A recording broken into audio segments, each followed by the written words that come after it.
कि पूरे ब्रह्मांड में दो तरीके की चीजें होती हैं। एक वो जो नष्ट हो जाती हैं, उन्हें असत कहते हैं, और दूसरी वो जो कभी नष्ट नहीं होती हैं, उन्हें सत कहते हैं। इसी सत को ब्रह्म या परमात्मा कहा जाता है। भगवान कृष्ण के इन संदेशों को हमें बड़े ही ध्यान से समझना चाहिए।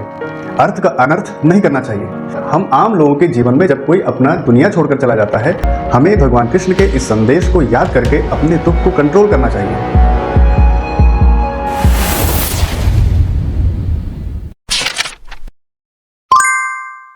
नमस्कार, गीता सिंपल में आप सभी का स्वागत है। मैं हूं नयन। देखते हैं आज का गीता नॉलेज। तो आज हम गीता नॉलेज में दूसरे अध्याय के 17वें श्लोक की सिंपल व्याख्या करेंगे।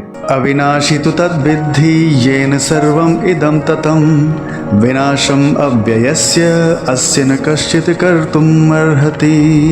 अर्थात तुम उस अविनाशी को जानो जिससे यह सब संसार व्याप्त है। उस अक्षय को कोई भी नष्ट नहीं कर सकता। तो सिंपल शब्दों में पहले ये समझिए कि ये अविनाशी कौन है। पिछले वीडियो में मैंने बताया था कि मरने के बाद देहधारी एक शरीर से दूसरे शरीर में चला जाता है। तो ये देहधारी कौन है? कौन है ये अविनाशी या देहधारी? गीता में श्री कृष्ण ने बताया है कि पूरे ब्रह्मांड में दो तरीके की चीजें होती हैं। एक वो जो नष्ट हो जाती हैं, उन्हें असत कहते हैं, और दूसरी वो जो कभी नष्ट नहीं होती हैं, उन्हें सत कहते हैं। तो सत वो है जो इस ब्रह्मांड के नष्ट हो जाने पर भी बचा रहता है। इसी सत को ब्रह्म या परमात्मा कहा जाता है। और हमारा ये शरीर और दुनिया की तमाम भौतिक चीजें असत कहलाती हैं, जो एक न एक दिन नष्ट हो जाती हैं। तो इस श्लोक में श्री कृष्ण यही समझा रहे हैं कि हे अर्जुन, इस अविनाशी सत्य या ब्रह्म को जानो।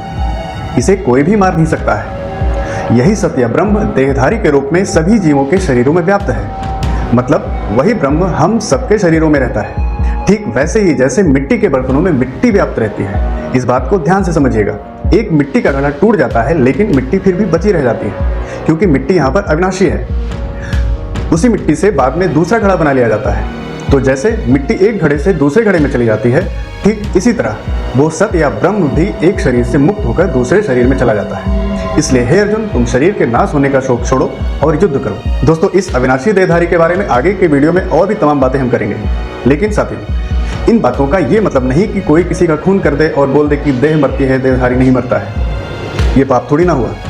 जी नहीं, ऐसा समझना बिल्कुल गलत है। ध्यान रहे, ये बातें अर्जुन के लिए बोली जा रही हैं, जो इस समय एक सैनिक के रूप में युद्ध के मैदान में खड़े हुए हैं। जैसे देश की सीमा पर हमारे जवान सैनिक तैनात रहते हैं।